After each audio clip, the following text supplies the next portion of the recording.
And welcome back. Now let's take a look at today's happening on politics. Now, with 42 days go to the polls, Kenyans are eagerly waiting to see how that is going to pan out. And yes, on the front page of the Daily Nation, Ruto Raila to mount parallel voting count. Now that has been happening since 1997 when the electoral laws were amended, and even it's been happening. So this time around it's not going to be something new. But how successful will it be this time around, having in mind that IEBC have got that mandate to give us the final tally at the Bomas of Kenya come 9th of, or no, they're about 10th of August, depending on when the final tally will be announced. So that is the only thing that we want to talk about, and including the general preparedness ahead to the polls.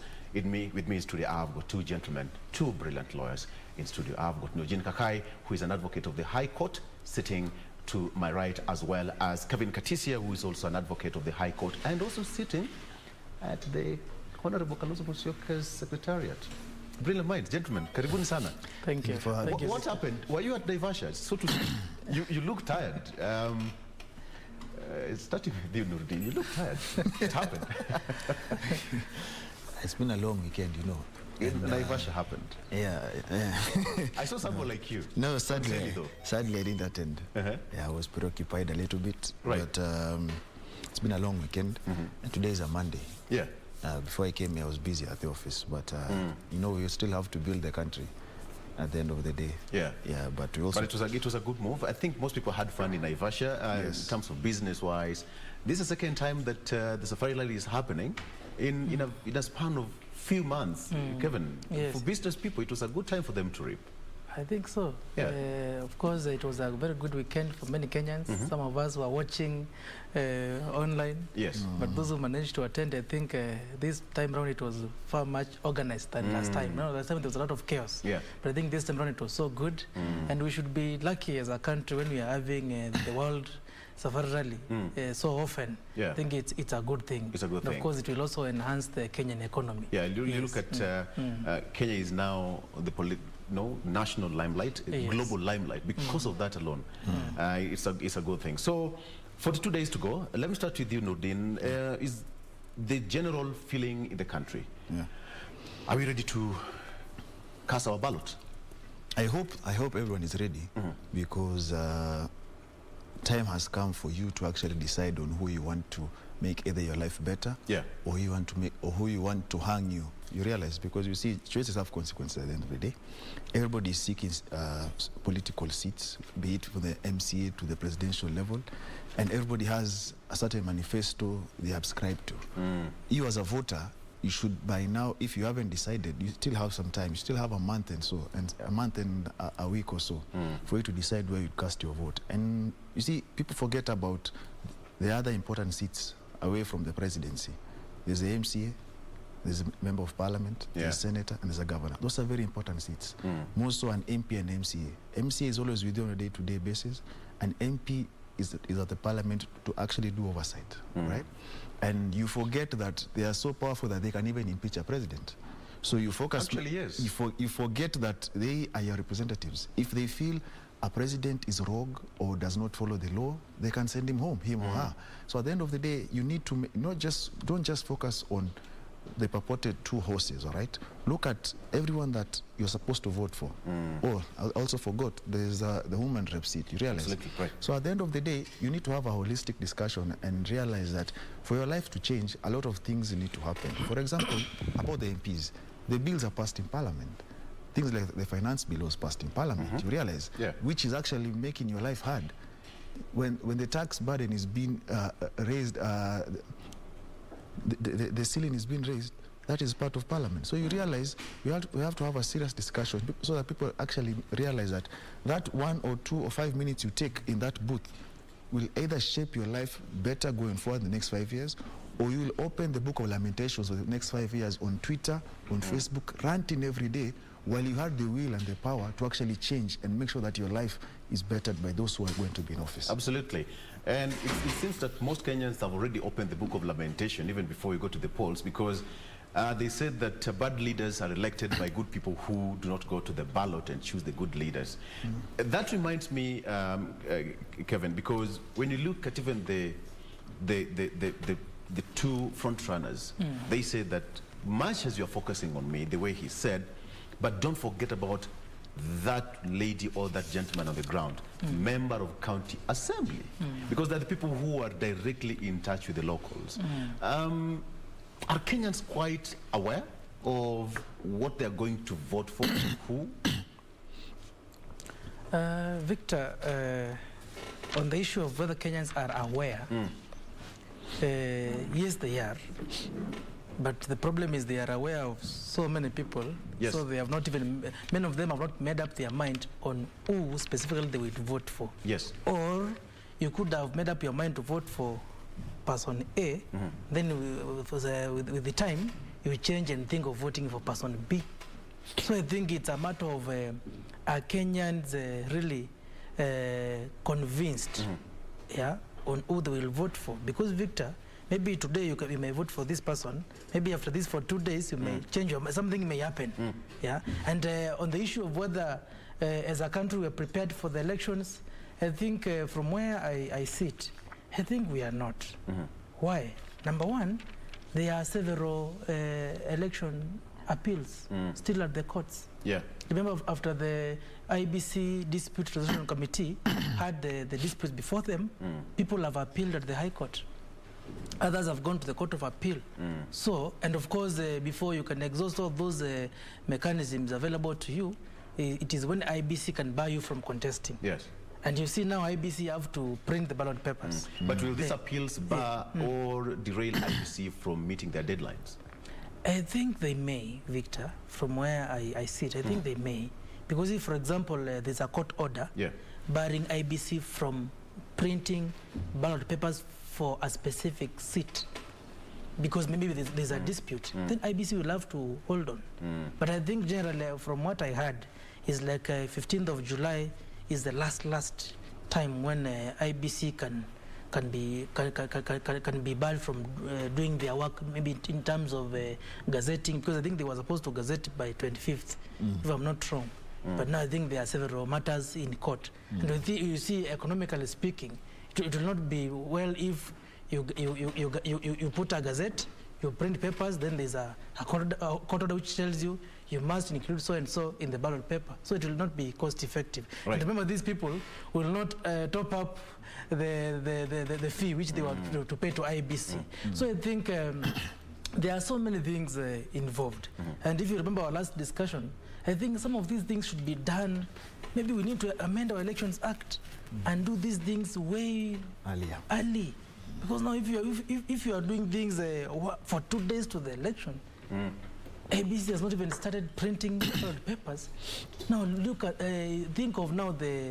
But I think the case of printing ballot papers is based on the timelines, and of course, as you said, with different appeals happening across the board. Yes. But we just hope that there will be no appeal against the presidency. I mean, you can imagine somebody going to the Court of Appeal or to the High Court and say, no, hold, I do not print ballot papers for the presidency. That would throw the whole country into some kind of confusion, Noordean. But before I finish, sorry for cutting short. Yes. The likes of Jimmy Wanjigi, they went to the High Court. The court is yet to make a determination on their appeal. Yes. So you never know what may happen after the High Court hears their matter. Because they tried to summon Chebukati, who is the returning officer for presidential election, to the IBC disciplinary committee, dispute resolution committee. But of course, the committee said they have no jurisdiction to summon their boss. So he went to High Court. They have not heard of any determination. So it may come anytime. So you can imagine if now they are told you must include Jimmy Wanjigi in the presidential election. You don't know what may happen. So I think we are, as from where I sit, Victor, because of these matters, there are so many unresolved disputes, we are not prepared to go for the election. All right. Noordean, at the end of the day, we just hope that things are going to be okay with the 42 days to go and IBC going to meet the deadlines. But in terms of security, going back to 2007, they said that from the findings and the investigations, the chaos that rocked this country was spontaneous. It started months even before the election, and the tension was building, it was simmering. But by the time we were heading to the polls and after the disputed poll, it all erupted. But this time around, it seems that everything is calm and the government is quite firm on security issue. That's because as well, sorry, the political players know for a fact that obviously the big brother, the big brother is the international community, is watching. And they saw what happened to the president and deputy who are arraigned in court. And I'm pretty sure that if anyone goes to that court again today, will not come back. They know that because our case was kind of bundled. That is what the ICC say, that witnesses disappeared and what have you, and some recanted their statements. So at the end of the day, there is that fear. And also, we've heard the Minister for Interior saying that the government is ready, security is there, and they will make sure that there will be peace and people will vote and go back to their lives on the 10th, which is an ideal situation. On the matter of being spontaneous, I highly doubt, because you see, these things that happen are planned by politicians. Yeah. Because those people who woke up today with a machete, where do they get them from? Somebody somewhere was financing that. Yeah. Someone was if it is a militia, somebody was recruiting it. And that is why you even see things like that keep happening in West Pokot and those things. Because you listen to the security officers, they say these things, in as much as we'd want to stop this cattle rustling and everything else, the leaders are involved in these things. You realize? So our leaders need to wake up and realize that they have a duty so that they avoid such shenanigans. And there's something my brother here just said. He said about how we are so late in doing our things. And that is very true, because IBC says they're waiting for these cases to end. So they wait until the end of June. Then they print the ballot papers in July. An ideal situation would have been, for example, if these things were ready even by today, the ballot papers are out. If you had planned this, if anyone had a dispute, they would have gone to court already. Yeah. Because they would have a turnaround time. Because these late tactics are what even the politicians are using. For example, as of now, we only have one presidential candidate to the manifesto that people can interrogate. That's an example. The rest are yet to come up with theirs. We hear UD will, by the end of this week, I guess. Roots Party, we are told, early July, 1st or 2nd July. That is a very short time for you to actually have a discussion, a discourse with the people. You realize these things need to be out in advance, so that, for example, we are meant to have a presidential debate. You need to have, if you're a Kenyan with questions, your questions need to be tabled on that day. Based on your manifesto. Based on the manifesto.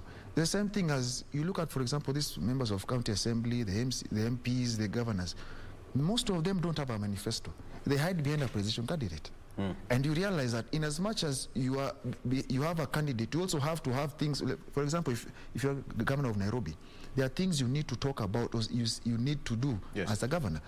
That, of course, you will align with the manifesto of your presidential candidate, but at the end of the day, you need to have your own image. You get me? And that is what we don't see, because most hide behind the court of whoever is the purported party leader.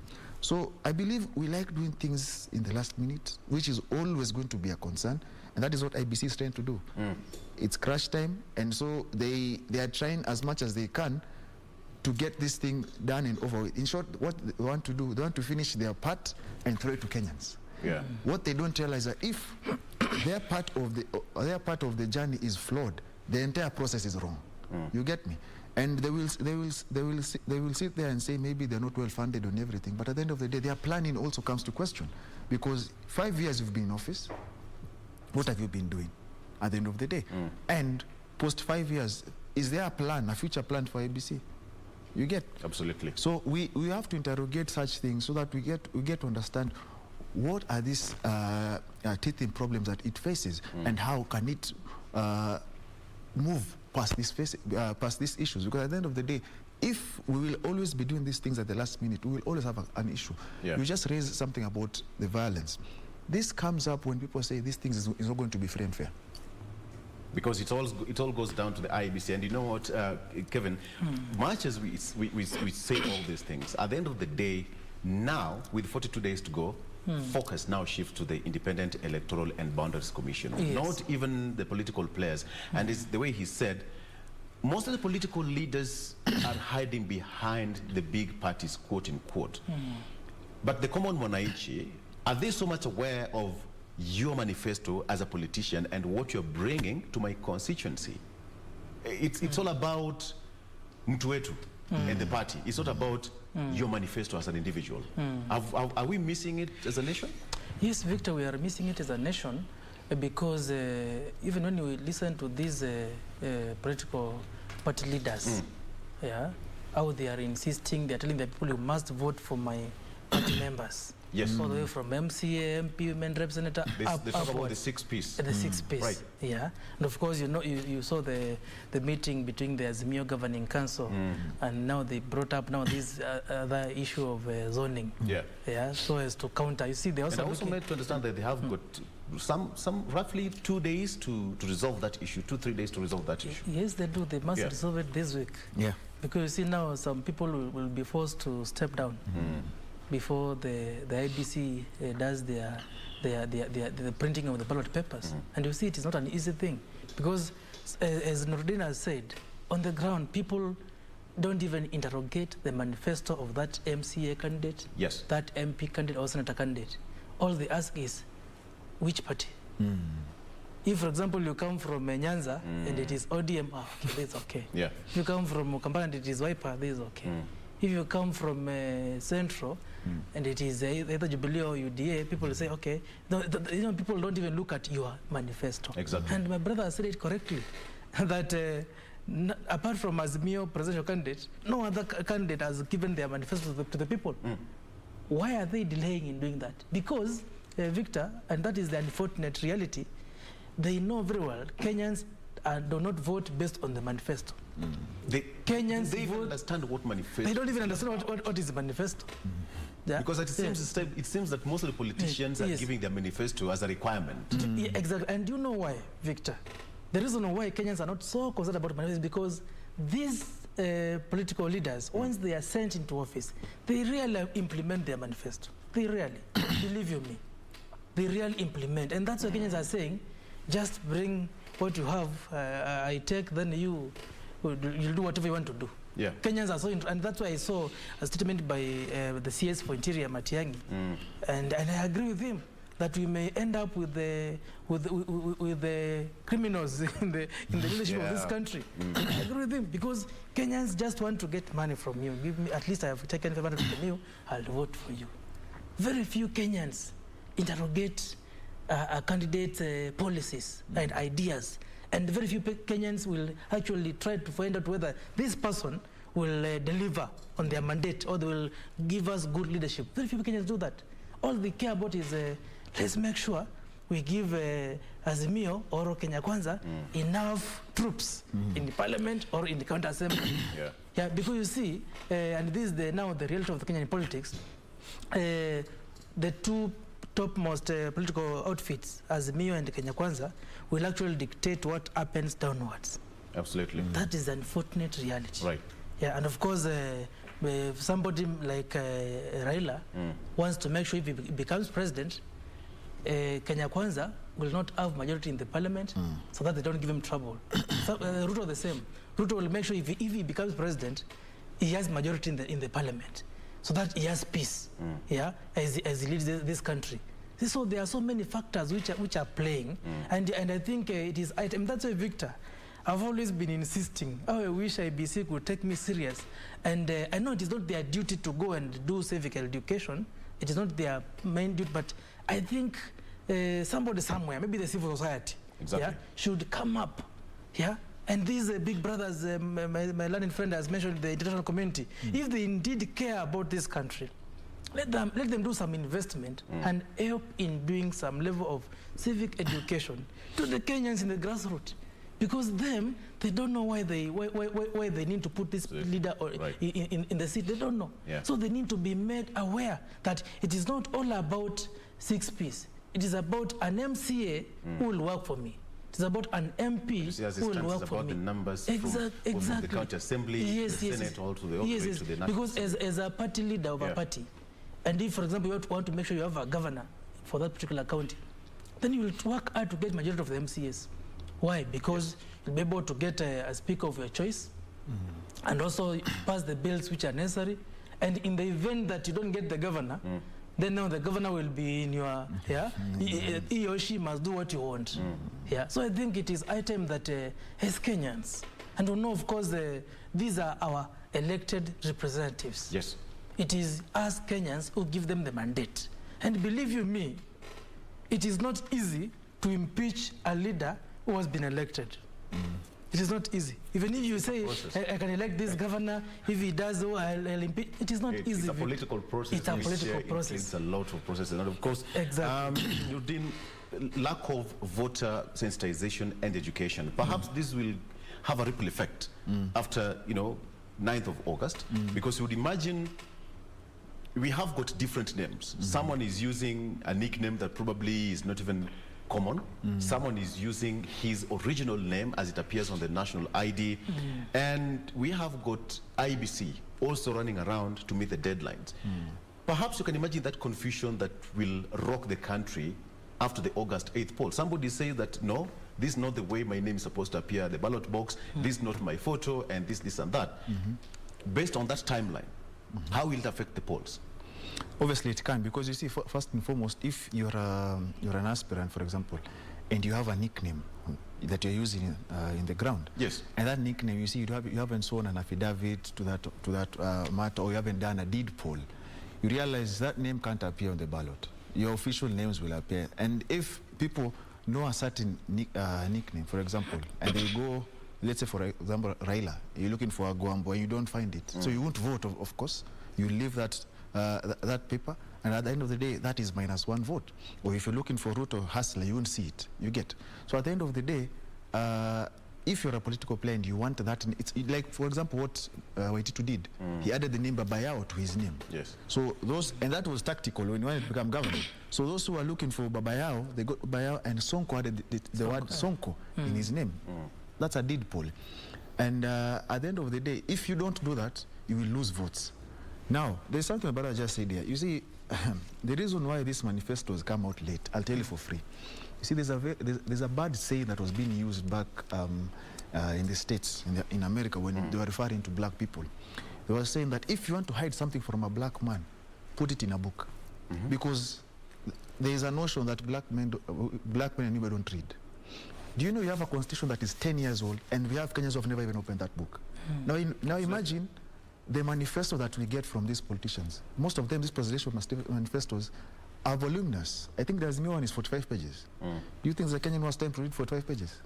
And then when these people come on the ground, whatever they tell you is majorly populist. That even doesn't make what is in the manifesto. And see, the challenge is most of these populist declarations, you can't even you can't even question them, because there's no avenue to question these people. Yeah, to because interrogate.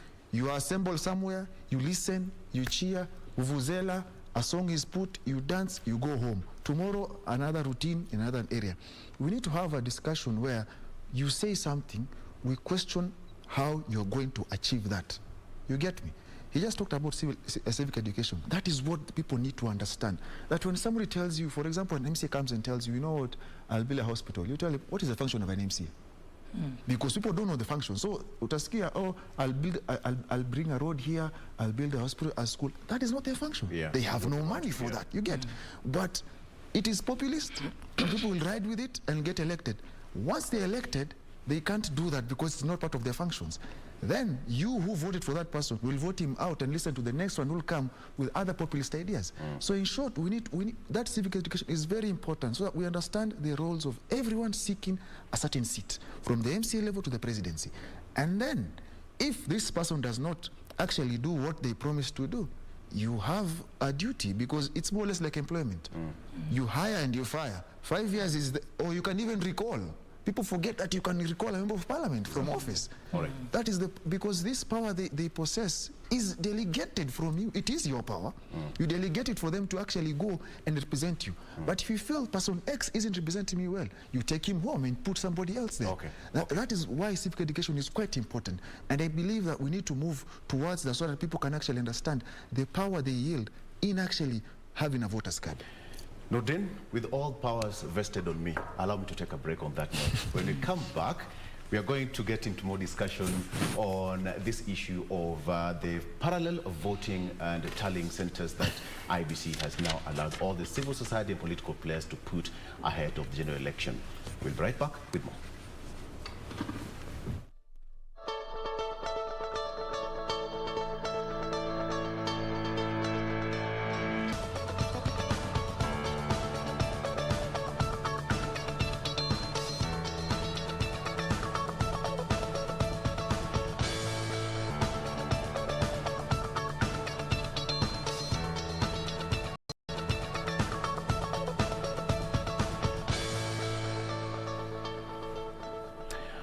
Welcome back. Now let's get into the gist of this debate. Now let's talk about the issue of the parallel tallying center that has been given that green light by the Independent Electoral and Boundaries Commission. Civil society, political players, as well as the media have that leeway now to form that parallel tallying center ahead of the August general election. Gentlemen, to start with you, Kevin, it came into play from 1997 when the electoral laws were amended, and by and large it has never been successful from all the political players, the civil society and even the media. How sure are we that this time around we can get it right? Victor, having heard that statement by IEBC, yes, giving anybody actually, not just the political parties or the civil society or the media, anybody now have the right to conduct their own tallying of the electoral results. And the issue of success of that process depends on how that particular outfit or individual will conduct the tallying. But on the issue of whether it is the right thing to do, I think I agree with IBC. Why? We need transparency. People, of course, are saying IBC is doing that because they believe people have no trust in them. But I think it depends on how you perceive it. To me, it is transparency. Because all along, we know, Victor, if you participate in an electoral process, you have your agent. And of course, you heard the IBC saying, and it has been the norm, whereby at the tallying, at the polling station, that form, the agent of the candidate will sign on the form. And they are allowed to take a photo of it. So if an agent of presidential candidate X takes a photo of that and sends to their tallying center, and they do that in all polling stations in the country, then of course chances of the process being successful will be very high. But the question on whether it will ensure that we have a smooth tallying of the elections is also another issue, because for example, somebody may tamper with the results intentionally just to portray out there that they won when indeed they had not won. These forms which are being taken photos and sent to their tallying centers may be you know, with the level of IT and the technology, people can do anything. So, but of course the IBC has the final say with regards to tallying of results. You saw in 2017, NASA had their tallying center and they were saying it is in the clouds. I don't know where this time round, where it will be this time round. But of course the issue of having parallel tallying centers, to me, it's a good thing, but also the negative part is on now how it may create some indifference between the IBC and the political players. For the media, I don't know. The media, of course, has been conducting this tallying, whereby maybe they rely on the information they get from IBC or their own people on the ground, where they take photos and they transmit it. It's a good thing, Victor, because look at what happened in 2007. 2007, and of course we hear all this issue of the Rakanivi, whereby people don't know how a county, of course that time it was not a county, our particular region, people can vote, there can be more votes than even the number of people in that particular area. So I think it will enable anybody who participates in the election process to be sure. I think IBC is allowing these political players a chance to, if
integrity. You know, it has an integrity issue. Yeah.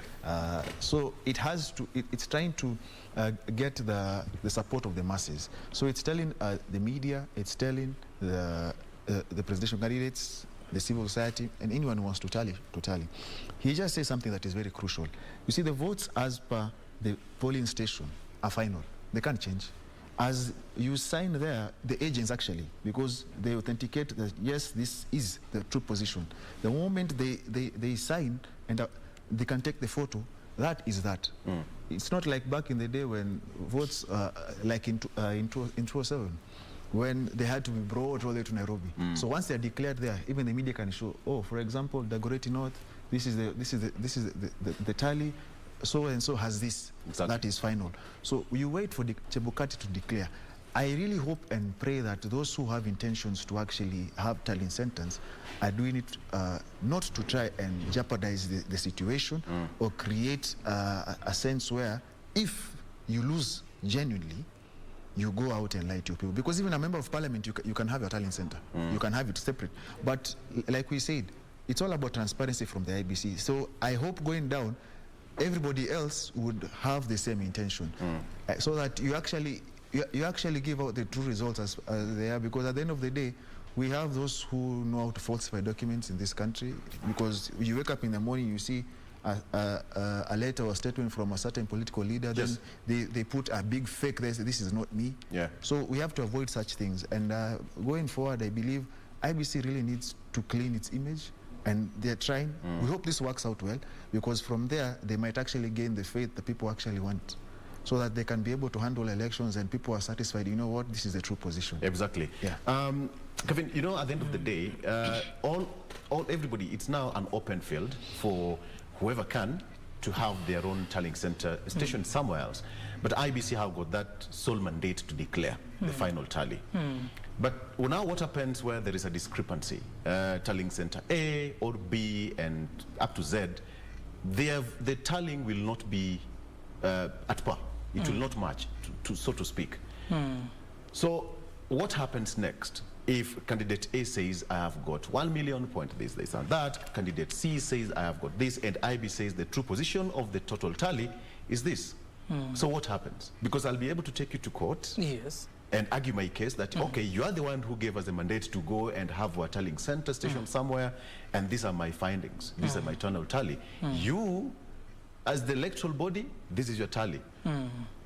In a case of discrepancy, how will this be solved, if at all there will be such a case? Of course, Victor, we may not avoid such kind of disputes or discrepancies, whereby your results are not tallying with those of IBC. Right. I think the first thing to do, you raise an official complaint to the IBC and supporting your complaint. If now IBC does not, because if you raise an official complaint and the IBC considers your complaint and they try to resolve it amicably, then you'll have no reason of going to court. But if you raise a complaint and out they resolve the complaint, the evidence they are giving on whatever transpired is not matching with what you have, or you're not agreeing with it, you have the right to go to court. And believe you me, Victor, this time around, myself and Noordean will have a lot of work, because there will be so many electoral disputes. Exactly. There will be so many petitions in the courts. And of course, IBC will be the first respondent in all these matters.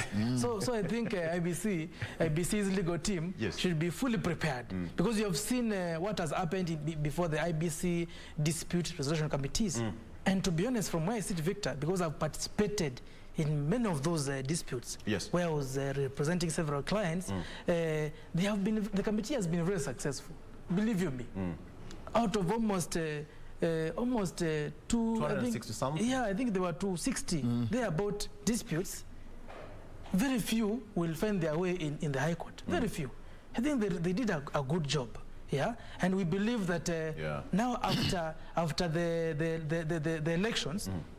Of course, the first point of taking your dispute is before IBC again. I think they should have another kind of a committee to resolve those disputes, because I don't know, as per Section 74 of the Elections Act, where this committee has any mandate after the election, because the mandate they normally have is nomination disputes. Yes. So I think maybe the law needs to be amended, sort of, so that now we can also have another committee, which will also help reduce the heavy burden of cases before the courts. But as we speak, Victor, because there's no such law, I think now if you have a dispute, you have to go to the courts. Yeah. Whereby you file your matter in the High Court. Yeah. If you're not satisfied, go to Court of Appeal until you are satisfied. Exactly. Yeah. So, and the other thing, Victor, which I think is good I mentioned, is that whatever IBC is doing, and the reason why I want to agree with them, is because, you know, as a Kenyan, you should be confident that your vote will count. Exactly. Well, Victor, many Kenyans believe that even if I vote for this person, it is already decided, so and so will win. And of course, this whole narrative of deep state, which the Kenya Kwanza team were trying to apply, so that they can, because they know, I'm sure they did their research, and they know Kenyans believe that the state interferes with the electoral process. And I think it has been watered down slowly. And I think it was right of the president to try and avoid active campaigns. As much as we know he is the chair of Azimio, the Umoja Coalition Party, you can see he has tried to stay away. And that's why you saw the Kenya Kwanza team when they were in the coast for the last 3 days. They were even trying to attack the president, saying, you know, you see, now there's no difference between this current government and the Azimio government, because they are saying the chair of Azimio is the sitting president. Yeah. So of course they are trying to create the narrative that even if you vote this way, there'll be no difference. There'll be no difference. Right. So now IBC must create confidence. Of course, that is a political gimmick. That's it's a political tactic. It can fly. Exactly. Right. But now it is upon the IBC to create confidence with the Kenyans. As a Kenyan, if I go all the way to Sekuru, where I come from, and I cast my vote, will it count? Or I can say, even if I vote, so and so will win. Let me just stay wherever I am. So I think there must that level of responsibility by all Kenyans, whereby you voting is your right. I think there are some countries, my little friend, where I think, I don't know whether it's Australia, which country, where it is a crime not to vote. Right. Is it Australia? It is a crime not to vote. If you are above 18, you must get a voter's card. You must vote, and you must vote. Exactly. In the year 2018, I participated. I was in the observer mission in a country called Azerbaijan, whereby there you must vote. But unfortunately, sometimes it is predetermined. But you must vote. So I think as a country, we must have this kind of behavior, whereby everybody knows voting is my social responsibility to my country. I may not force the parliament to enact laws whereby it is a criminal offense not to vote, but I think it should be within the Kenyans. And IBC we'll have a separate topic on how the voter can know their right and why one should vote. Because at the end of the day, some people say that, why should I vote? You know, it's a very simple question that someone perhaps may ask him or herself. Why should I wake up at 3 a.m. to vote? I will tell you, it feels good. As a voter, I have voted several times. It feels good when you have that ink. You feel like you're a true patriot. You've done your bit, so the rest now remains to the government. But then let me get your voice on that, Noordean, in a case of a discrepancy and vis-a-vis cost involved. Of course, we know the political parties probably might have financial muscle to establish such investments, but then the level of trust, cost, and in case of a discrepancy. Take it away. I believe actually there will be discrepancies. I believe, these political players are full of gimmicks. I can be certain the one who will be declared by Chebukati, the other camp will declare, they'll say that the results are not true, these are the genuine results. Because you see, politicians never agree when they lose, and they never accept. You can even check by one vote. Someone will say you can even check the nominations, and I really hope and pray that 800,000 or 1 million doesn't come to play. That they have thrown into the citizens about that issue. So I believe, and this you will wait and see, that Chebukati will declare results, But I am sure other results will be somewhere that will be declared by people who don't have the right to declare, whichever party that is. So at the end of the day, the process, the transparency that IBC will show will either help them or actually show that these results are flawed. So if this process is smooth, because you see, this has to be, it's a transition election. So it has to be transparent. It has to be very open.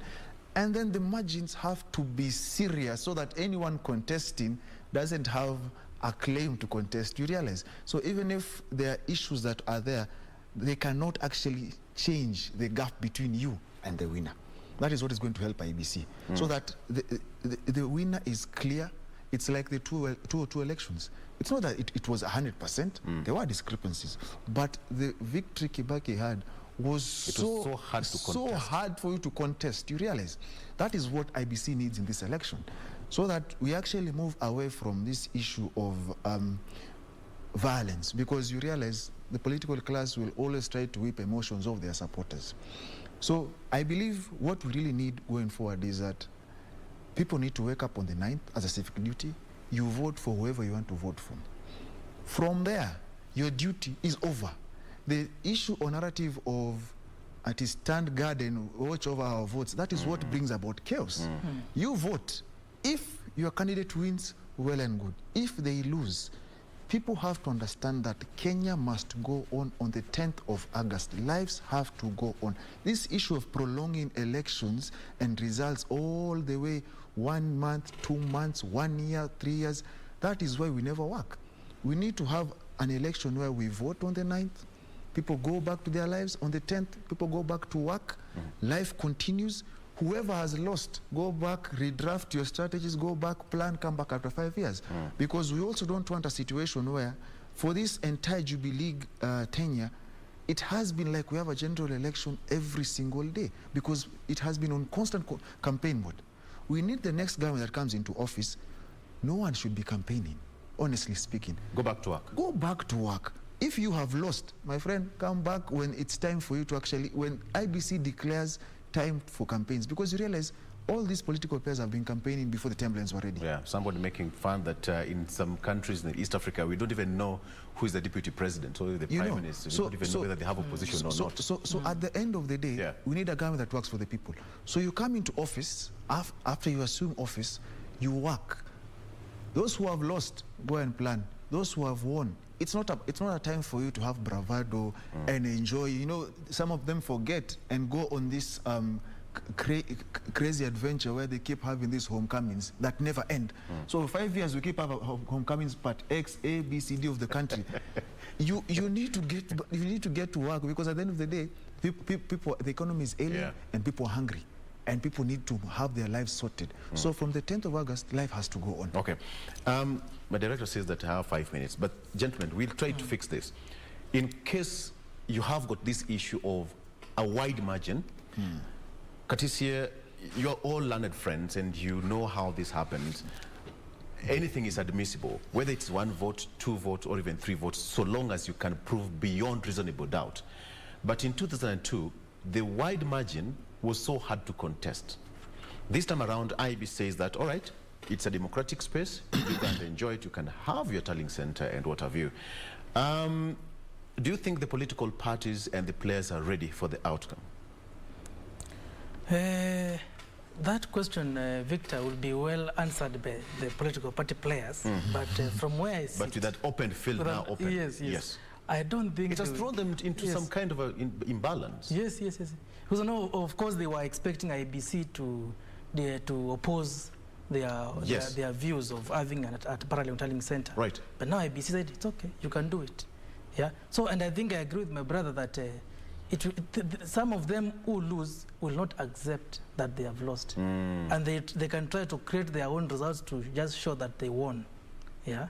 Because you remember what happened in 2017, and now of course the entire story on how Honorable Raila Ondiga went ahead to swear himself as the people's president is because they believed that they won. And looking at Raila and Ruto, to be honest, regardless of what the media or opinion polls say, we don't know as per now who will win. We are not sure about that, Victor. Anything can happen. In politics, a day is said to be a very long time. We don't know what may happen. Yeah, we don't know whether your people will go to vote. We don't know whether maybe those who vote will vote for. We don't know, Victor. So I think, and of course, somebody can say, my people voted, or maybe an issue whereby your people go to vote only to find out that their polling station has been changed. They're not supposed to vote there. Yeah. So there are so many factors, and many of these political players may not agree. But Victor, if I touch a little bit on the issue of why we have early campaigns, as my brother has said, is because if I want to become a president or an MP, I will not wait until maybe IBC has done clearance, all the electoral disputes have been dealt with, so that I can start campaigning. I will not wait for that. And I think that's why I strongly insist that the Elections Act must be changed. Because imagine if you were in the shoes of Njimi Wanjigi. He has campaigned, or Mwangi wa area, all those other presidential candidates who have campaigned and they have used resources, only to be told by ABC, we cannot clear you. 2 months to the election. What will happen? Or somebody who has been campaigning, who has been waiting to vie, then they are told for 2 days, because there are some who have matters in the court. Exactly. And other people are also misusing and abusing the court process so as to make sure that their opponents do not participate, so you think that that clause should be amended to allow political parties or political players to have their documents scrutinized way in advance? Exactly. Way in advance. If it's nomination, let it be done way in advance. If there are any disputes, let it be done way in advance, so that people can have, for example, Victor, Governor Mike Sonko. He has matters in court. If the High Court says impeachment does not bar somebody from contesting because he has an active appeal, because IBC have been saying, and Victor, I participated in that matter of Sonko, where he has been told he cannot participate because he has been impeached, assuming that the High Court says he should be cleared for 2 days or even that days to the election. That person has not even been campaigning because he doesn't know his fate. So I think it is only fair to all, even to the IBC itself, because even them, they are waiting to hear the determination by High Court before they can make a determination whether they can print ballot papers for Mombasa or not. So I think that issue of clearance of candidates, in my opinion, should be done way earlier, so that now everybody can have a chance to effectively interrogate the entire process. Because somebody can use this politically and say, you know, my rights as per Article 38 of the Constitution of the political rights have been denied to me. And you see, everybody has a right to move to court. So I think for fairness and to ensure that everybody who wants to participate in the electoral process is given the chance to do so, these things must be done in good time. Even to the ABC, I'm sure the kind of pressure they are facing will not enable them to also prepare effectively for the election. Absolutely. All right. In 5 seconds, in terms of cost to be employed on this one, do you think political parties, it must be an expensive affair? These parties have money at the end of the day. Because I'm sure the ones who are running for presidency actually have friends or people who have interest in their government who would either want a tender or two who will finance them. And also these members of parliament, governors, senators, whoever is vying will also have to chip in, for example, those who have resources. So at the end of the day, matter of course for the two horses that are perceived as horses, I'm sure they are sorted. Because you cannot mount a presidential campaign unless you have money. So for you to actually decide, and you can see the number of rallies they do. You can have, in a day, they have five meetings. And that involves money from the chopper, if it is hiring or owned by them, that is fuel. Because even, you know, we were even told the other day that by Moses Kuria that even supporters are ferried. That also involves money, you know. If you have to ferry them from point X to Y, that is money, and also the buses that ferry them. So it's the sad reality is our politics is an expensive adventure. And that is why those who don't have money but have the goodwill to help the people never get to office. But people forget that person who gives you 500 shillings or a packet of flour, the moment they assume office, they have to recover the money they spent. That is why we are unable to fight corruption, because they spend money to get to an office. Once they get to an office, they have to recover times 5. And that is the sad reality. Gentlemen, I think that these are discussions that we need to have in future, and most importantly, voter sensitization as we head towards the polls. We have got two brilliant minds, Katisya, an advocate of the High Court, as well as Noordean, Khagai, who's also an advocate of the High Court. Gentlemen, thank you so much, and you as a viewer. But remember, we are taking a break, and when we come back, Doreen Arangi is going to talk about renewable energy and how you can enhance it. Do you practice it? That's a discussion you don't want to miss. Shortly after this break.